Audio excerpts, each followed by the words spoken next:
everyone, and welcome to my kingdom.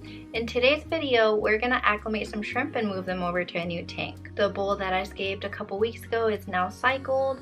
Ammonia and nitrites are both reading 0, and we're getting some nitrates in there. First, I'm just gonna catch all my shrimp and then put them inside a bucket. Then I'm gonna show you guys how I acclimate my shrimp, and then we'll get them into their new home. Alrighty, then let's go catch some shrimp. All of the shrimp are currently in here. This is an ADA tank. I forgot which one specifically. It might be the 60P or the 60F, but it is a 8.6 gallon shallow tank. I did have escape going on, but I need to take the tank down to move. So I'm gonna be moving all of the shrimp from this tank over to the jar, which will be a lot easier to move in the long run. So the first step would be to catch all of my shrimp. I'm gonna use a water container. You can pretty much use anything that you're gonna technically double the water volume amount that you put them in. So I'm only going to fill it in to about right here, put all of the shrimp in there, and then I'll acclimate my other water. In this case, my water is very similar in both tanks because I use remineralized RODI for all of my tanks. So the only thing that's going to change the chemistry is perhaps the substrate and the hardscape in there. So basically I don't need to acclimate them as long as I would if I got them from a fish store. But I'm going to show you guys the process. If you do get them from the fish store and you're not sure your water, you can always use a TDS pen. It doesn't tell you what's in the water, but it tells you how hard the water is, and acclimating it to as close as your water from the fish store water as possible is going to be a really huge factor in helping them survive. I have my little net right here. I'm going to use a small one just because there's a lot of hardscape that I'm going to have to get in between. So I'm just going to use an airline to get some water in here because I don't want to dunk the whole thing in there and disturb a lot of stuff. In this process too, if you have really small baby shrimps, you can just suck them up into the container.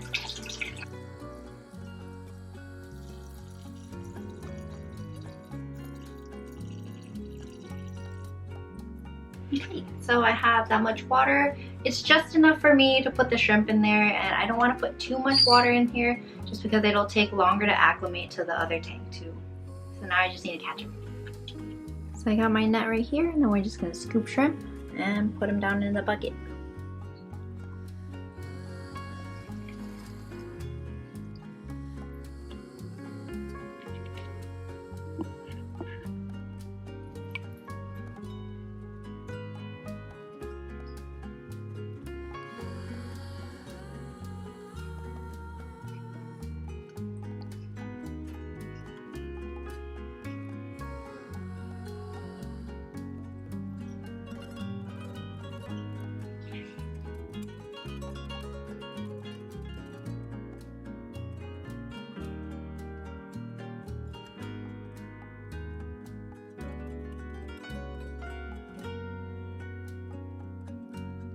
Okay, so I caught the majority of the shrimp. I don't have to take the tank down right now, so if there are still any left in there, I can just move them over as I see them.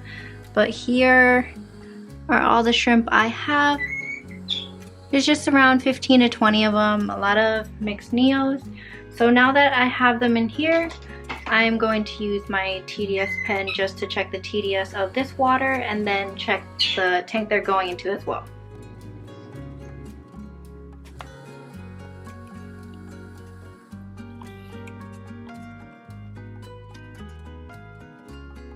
So if you can see it, it's reading at 350, which is a little higher than I usually mix my water, but I do have a lot of stuff that can change the water chemistry. And this one's at 288.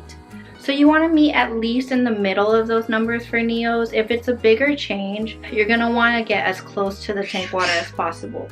In the case of Caridinas, you want to get almost exactly to the number of your tank. They're just a lot more sensitive, so if you check this tank right here, it's at 180. I try to keep it at 185 for them. That's just the number that I found that keeps them happy with how I am keeping them. There's a basis for shrimp care, and then there's a lot that works for other people, and then there's also a lot that does not work. So you kind of find your happy medium of how you take care of your shrimp, because they are adaptable to certain environments as well, and then you kind of just tweak until they thrive for you. I caught all my shrimp. They're sitting right here on the ground in their little bucket. This is the tank they're going to be going into. It's a 3.5 gallon bowl. I have it filtered with a sponge filter, and the air pump is right here. It's just turned off because it's really loud when I film. And then I have it on a bamboo stand by Hero Aquatics. Some companies do make drip acclimators, but I found it easier to make my own because I had all the supplies already. I'm going to show you what I use and how I use it too. It's basically airline, and then you have your valve right here, and then I have one end attached to a U-tube just so I can hang it on the side of the bowl. This is especially useful for my Caridina since they need a very slow acclimation, and the process of like putting some water into a bag at a time would not work. If you don't have these supplies, you can also just use normal airline and make a knot in it. The tighter the knot, the slower the water comes out. But this is what I use. Basically just airline with the valve and a U-tube.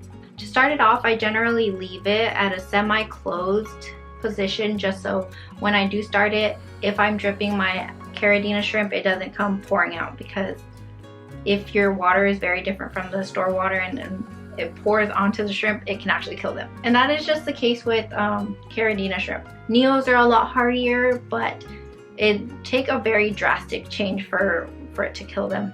So you hang the tube on the side of your tank, and then you do have to get the water flowing on this part. It's just part of owning fish, and you'll kind of get used to it if you aren't already. So I just get the water flowing. I'm bringing you guys down so you can see it.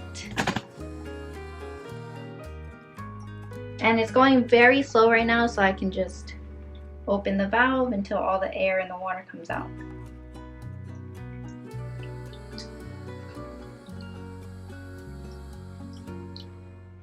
My water is similar already, so I could drip them a lot faster, but this is generally the rate that I do Neos at.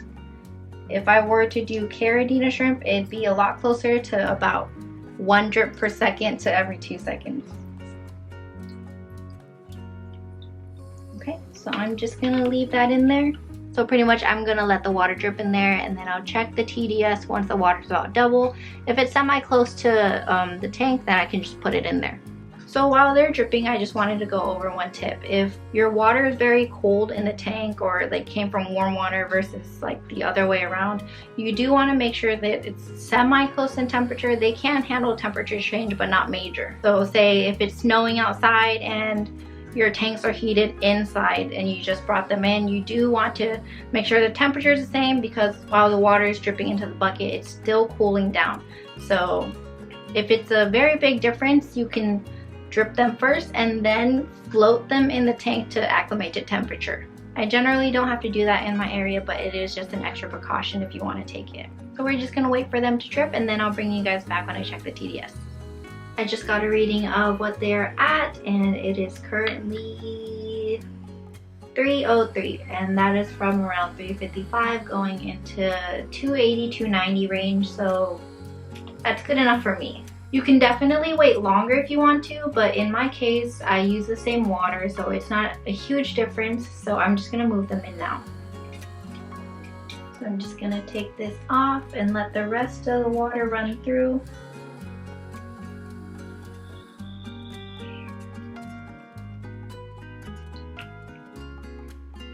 I'm gonna get you guys in closer so you guys can see the shrimp and watch them go out into the tank too. Here is my same net again, and I like to scoop as many as I can in one go just so it's easier. It's a little chaotic. You can do one at a time if you want, but what I've learned works for me. If I can get them in all one go, then I did it. So they're all my shrimp. And here we go.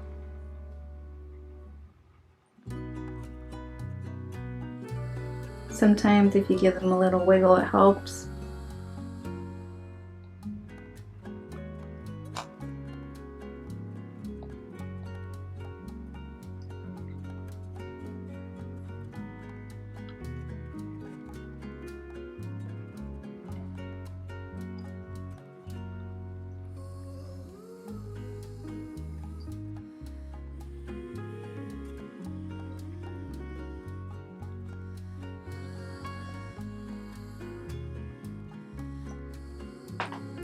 And they are all out.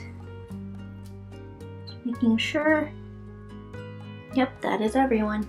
They're all in now, and that was pretty much my whole acclimation process. That is how I acclimate my shrimp. There are a few different ways to do it, but this is what I recommend and what I trust, just because it's a slow acclimation and it happens over time instead of bigger increments of pouring water into the cup.